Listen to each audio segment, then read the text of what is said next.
ಸದ್ದಿರದ ಪಸುರೊಡೆಯ ಮಲೆನಾಡ ಬನಗಳಲ್ಲಿ ಮೊರೆವ ತೊರೆಯೆಡೆಯಲ್ಲಿ ಗುಡಿಸಲೊಂದಿರಲಿ.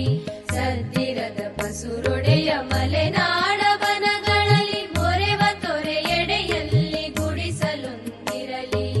ಅಲ್ಲಿ ಗಿಳಿಗೊರವಂಕ ಕೋಗಿಲೆಗಳಿಂಜರವು,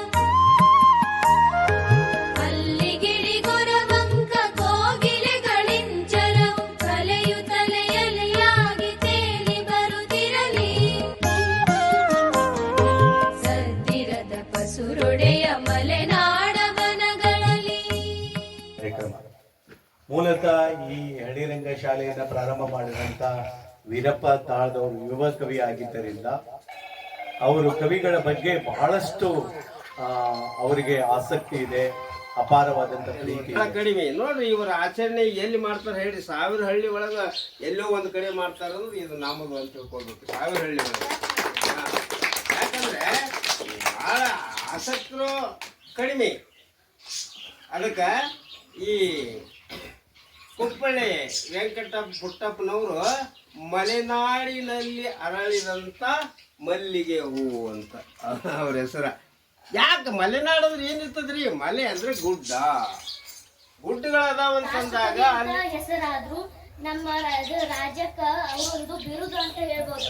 ಅವ್ರಿಗೆ ಯಾರು ಬಿರುದು ಕೊಟ್ಟಿರ್ಬೋದು, ಆದ್ರೆ ಕರ್ನಾಟಕ ಅವರು ಒಂದು ಬಿರುದು ನಮಗ ಯಾವ್ದಾರ ದಿನಾಚರಣೆ ಇದೆ ಆದ್ರೆ ನಮ್ಮ ಈರಪ್ಪ ಸರ್ ಫಸ್ಟ್ ಬಯಸೋದು ಮಕ್ಕಳನ್ನ.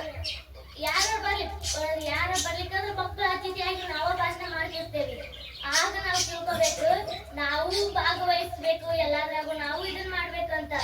ನಾವು ಈಗ ಭಾಗವಹಿಸೇವಿ, ಈಗ ಎಲ್ಲಾರು ಬಂದಾರ, ನನಗೂ ಖುಷಿ ಆಗತ್ತೆ. ಲಕ್ಷ್ಮೀ ಕೊಲ್ಲೂರಿಂದ ಒಂದೆರಡು ಮಾತು.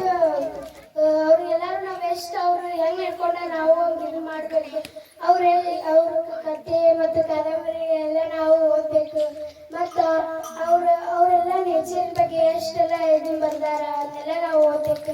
ನಾವು ಅವರೆಲ್ಲ ದೊಡ್ಡ ಸಾಧನೆ ಇರುವ ಉದ್ದೇಶ ಏನಂದರೆ ರಾಷ್ಟ್ರಕವಿ ಕುವೆಂಪು ಅವರ ದಿನಾಚರಣೆ.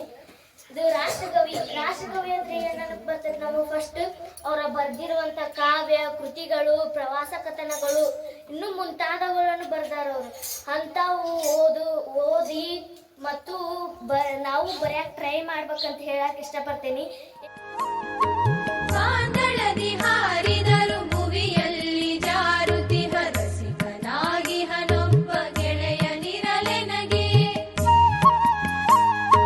ಕೈಗಾಗೆ ನಮ್ಮೊಡನೆ ಗಳಪಿಯಲೆ ದಡ್ಡಾಡೆ, ಕೈಗಾಗೆ ನಮ್ಮೊಡನೆ ಗಳಪಿಯಲೆ ದಡ್ಡಾಡೆ. ಗೋಪಾಲನಾಗಿರುವ ತಿಮ್ಮನೆನಗಿರಲಿ, ಗೋಪಾಲನಾಗಿರುವ ತಿಮ್ಮನೆನಗಿರಲಿ.